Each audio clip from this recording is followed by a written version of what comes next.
Guess what battery's dead again? I'll let you have a hint. It starts with G and ends with EEP. So let's start this car. Gotta get the key out of my pocket so the car doesn't want to shut off when I take the key out. Hush. Okay, so jumper cables are hooked up. Let's do this again.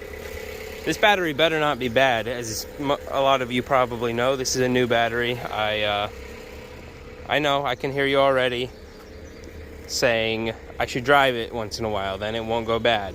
Well, I just don't feel like driving it, okay? It's nicer to drive the Chrysler.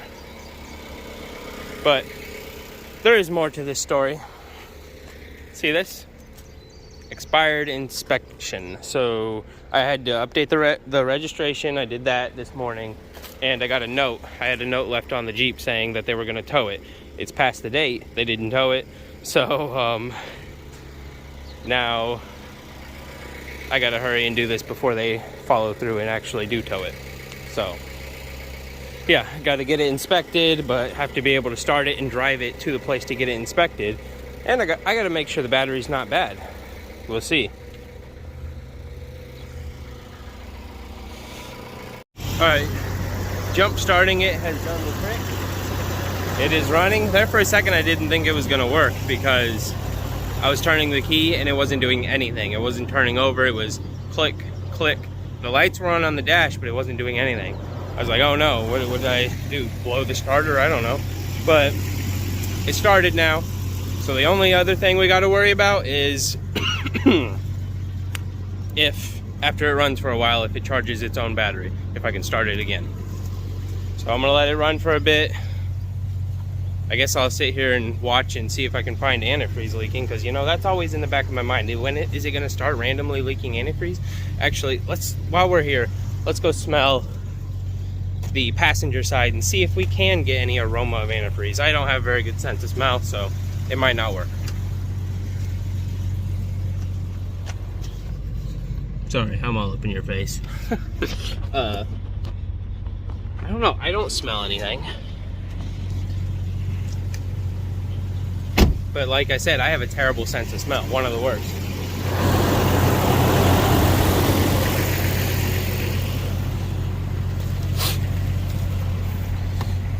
Well, there's literally a bottle, an antifreeze jug laying on the floor there.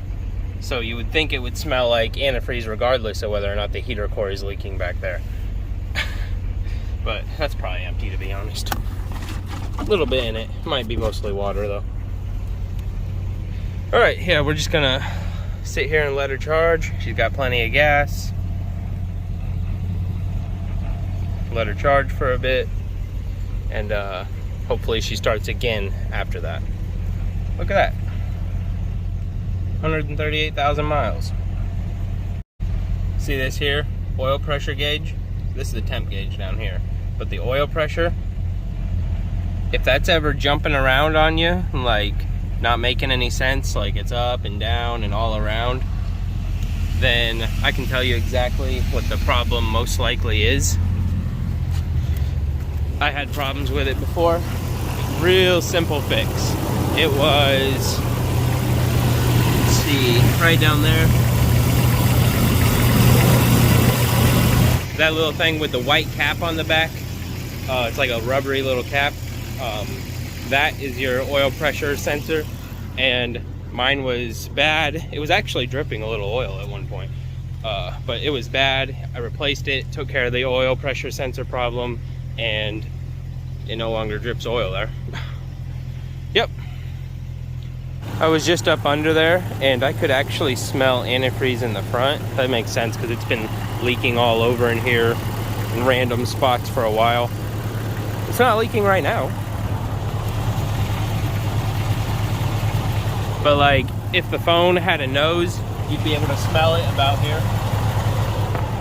Yeah. All right, see where the temp is here? Getting pretty high up there. So remember where it was before? It was like way down here. It's just gone up, crawled up. So it might actually need some antifreeze in it. I'll probably check that whenever I go to check and see if it starts again.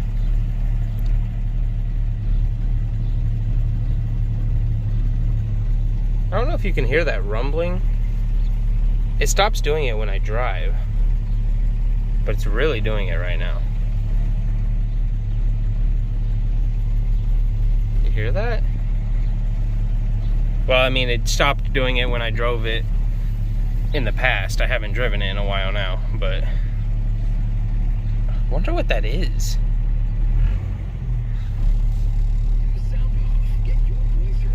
I wonder if my radio is working now. Huh. It's FM, that's working. My radio didn't used to work. Oh, okay, so it can't find the channel. That's probably what the problem is. That's where the problem is, yeah. Yeah, see, we're not picking up anything. I don't know what the problem is there. I actually just saw the gauge come back a little bit, so the thermostat must have opened up.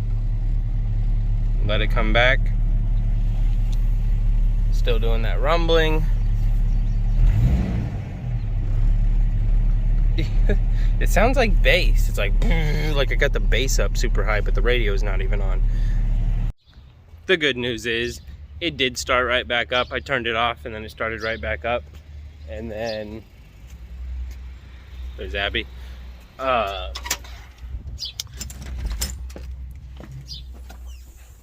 turned it right back off. Started it up. Man, where am I in this story? I started it a second time. That's it. I started it a second time. So it worked. Now I'm gonna let it sit for a while. I had to print some stuff out. They're just dumping on the floor here. I had to print some stuff out. I'm gonna take that out to my wife, who just pulled up, because she needs it. All right, so I let it sit here a minute after turning it off again, just to make sure that it doesn't like re-die quickly, you know. So re-die. So we're gonna start it. If it can sit this long, it's been a couple minutes, if it can sit this long and not die immediately again, it should be in good shape to take it to get inspected.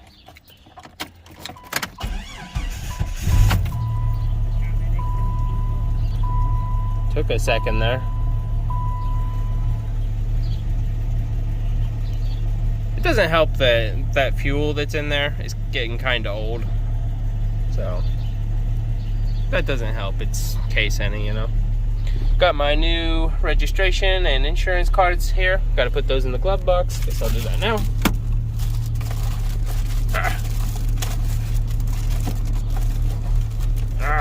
I'm struggling. I'm struggling, strugs. Struggling, strugs. Anyway, okay, so it started again. I feel confident to make my inspection appointment. And this needs to go in the Chrysler. This is my other insurance card.